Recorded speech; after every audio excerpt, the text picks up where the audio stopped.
மதிப்புக்கு மரியாதைக்குரிய இந்த தலைமை பீடத்தை அலங்கரித்து கொண்டிருக்கும் நமது அட்வொகேட் ராஜேஷ்குமார் அவர்களே, வரவிருக்கும் முன்னாள் அமைச்சர் நமது மண்ணின் மைந்தன் மனோ தங்கராஜ் எம்எல்ஏ ஐயா அவர்களே,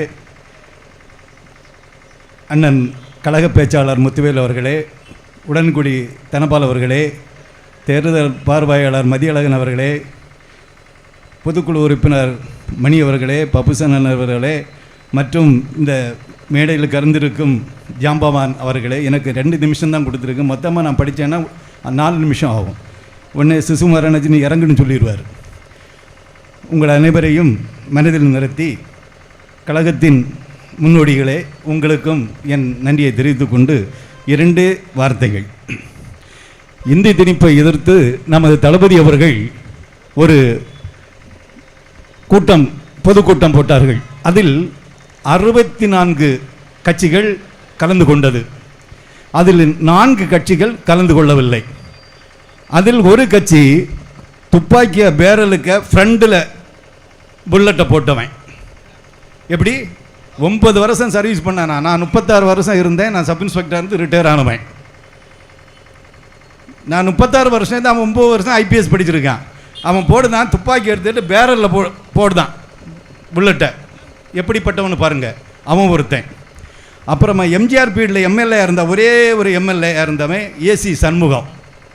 அவன் ஒருத்தன். என்ன மாதிரி மொட்டை, ஆனால் அவன் டோப்பாக வச்சுருப்பான்.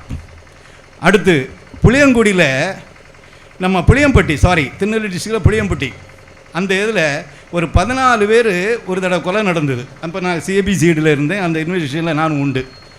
அதில் குளிர் காஞ்சவன் டாக்டர் ஒருத்தன். அவனை பேர் என்ன சார்? டாக்டர் பேர் கிருஷ்ணசாமி. அடுத்து அதாவது ரொம்ப விவரமானவன் செபஸ்டின் ஒருத்தன், 2 பொண்டாட்டிக்காரன். அந்த எச்சப்பைய பேசுவான் பாருங்க. சார் தளபதியை பார்த்தாச்சுன்னா என்ன முடிஞ்ச நீ அரெஸ்ட் பண்ணிக்க, என்ன இப்போ முடிஞ்ச அரெஸ்ட் பண்ணிக்க. சரி, எவ்வளோ நேரம் இந்த எச்சப்பையில கொண்டு ஜெயிலில் போடுறதுக்கு? ஆனால் அவனை வளர்த்தக்கூடாதுன்னு நினைக்கிற தானே தலைவன். அவன் ஜெயிலுக்கு போயிட்டானா அவன் பெரியவன் ஆயிடுவான். அதே ஒரு காரணத்தை வச்சு தான் அவனை பக்கமாக வச்சுருக்காரு. ஆனால் எஃப்ஐஆர்லாம் போட்டு எல்லாம் ஸ்டில்லில் இருக்குது. அட்வொகேட்டில் ஏகப்பட்டு இருக்காங்க. அவங்க எல்லாருக்கும் தெரியும்.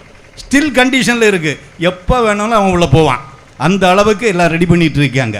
அப்போது இந்த 64 கட்சி நம்ம இந்தியே உள்ளே வரக்கூடாதுன்னு சொல்லவும், இந்த 4 எச்சப்பயில்களும் நீ வந்தாலும் பரவாயில்லன்னு சொல்லாச்சுன்னு என்ன? What you mean? அதுக்கு அர்த்தம் என்ன?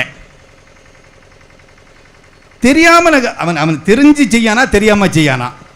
அப்புறமா இதில் ஒருத்தன் ஆதரவு கொடுத்துருக்கேன். அப்பனுமோன்னு மேடையில் சண்டை போட்டாங்க. அழுகின மாம்பழத்தை வச்சுட்டு அவன் என்னவோ சப்போர்ட் பண்ணியிருக்கான். அவன் சொல்லுறான், எனக்கு போலீஸ் மந்திரி பொறுப்பை ஒரு நாள் கொடு, இந்த தமிழ்நாடை மொத்தம் செய்வேன்னு. எச்சப்பேலுக்கு மேலே சிபிஐயில் கேஸ் இருக்குது. மோடிக்கு காலை பிடிச்சிட்டு கிடக்கான். அது ஒரு பக்கம். நீங்கள் நினைக்கலாம் என்னோட சப்ஜெக்ட் இல்லாமல் நான் பேசிகிட்டு இருக்கேன்னு. ஏன்னா சப்ஜெக்ட் நான் பேசுறதுக்கு ஜாம்பவான்கள் எல்லாம் மேடையில் ரொம்ப பேர் இருக்காங்க. அவங்க எல்லாம் ரொம்ப பேசுவாங்க. இந்த சப்ஜெக்ட்டுக்கு அவங்க வரமாட்டாங்க. வர வேண்டிய அவசியம் இல்லை. நான் சின்ன வயசில் பெரியவன் தான். அது ஒரு பக்கம் 65 வயசு ஆகுது. நான் ரிட்டையர் ஆகி 8 வருஷம் ஆகுது. பட் நான் என்னன்னு சொல்லாச்சுன்னா இந்த சப்ஜெக்ட்டுக்கெல்லாம் அவங்க வரமாட்டாங்க.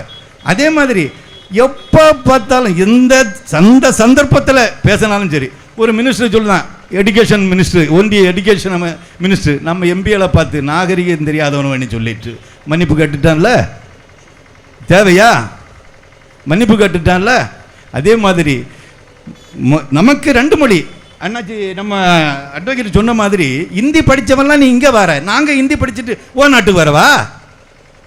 இந்தி படித்தவன்லாம் நீ இங்கே தானே வர. இந்தி படிக்காதவன், இந்தி தெரியாதவன், இந்தி தாய்மொழியை இல்லாதவன் இந்த தமிழ்நாட்டில் யாரா வரானா? இந்த ஆந்திராக்கார 1-2 பேர் வரான். மற்றவன் அத்தனை பேர் இந்தி படித்தவன் தான். நீ எல்லாம் இங்கே வர இல்லைப்பா. அப்போ நாங்கள் எல்லாம் தமிழ் படித்தவன் இந்தி படிச்சுட்டு நாட்டுக்கு வரவா? அங்கே வாழ வக்கு இல்லாமனே நீ இங்கே வர.